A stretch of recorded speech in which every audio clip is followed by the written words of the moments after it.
নামছি চারধামে, পৌঁছে গেছি। শিব ঠাকুর দেখুন কত উপরে শিব ঠাকুর। রোদের উল্টো দিকে বলে একটু ছাওয়া ছাওয়া লাগছে। দারুণ দৃশ্য। এখানেই পাবেন বদ্রীনাথ, এখানেই পাবেন জগন্নাথ ধাম, এখানেই রয়েছে রামেশ্বর ধাম, আর এখানেই রয়েছে দ্বারকা ধাম। এই চার ধামের পুরোটাই এখানে রয়েছে, প্লাস দ্বাদশ জ্যোতির্লিঙ্গের সব মন্দিরগুলি, দ্বাদশ লিঙ্গ এখানে রয়েছে, দ্বাদশ জ্যোতির্লিঙ্গ।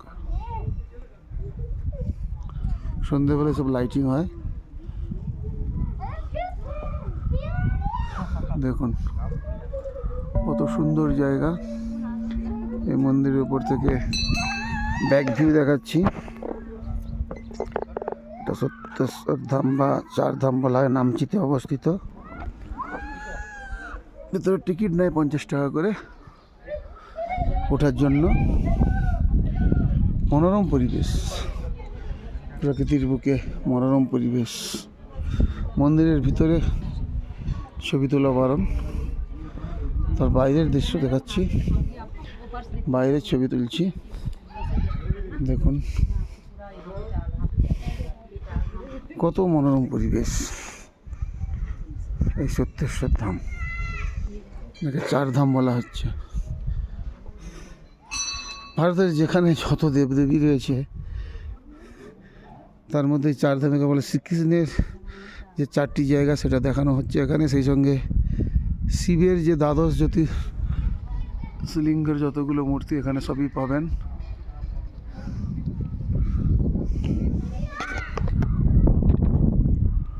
অর্থাৎ বদ্রীনাথ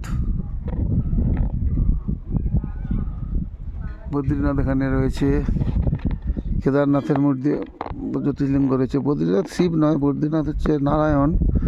এখানে যে চারধাম বলতে বদ্রীনাথ, চারধাম বলতে পুরীর জগন্নাথ ধাম, চারধাম বলতে রামেশ্বর ধাম, চারধাম বলতে দ্বারকা। এই 4টি মন্দির ওইদিকে সামনের দিকে দেখতেই পাচ্ছেন। আর বাকি শিব মন্দিরের আপনার দ্বাদশ জ্যোতির্লিঙ্গের সমস্ত কিছু এখানে দেখতে পাবেন, দেখাবো। দেখতে থাকুন, সুস্থ থাকুন, ভালো থাকুন। নমস্কার।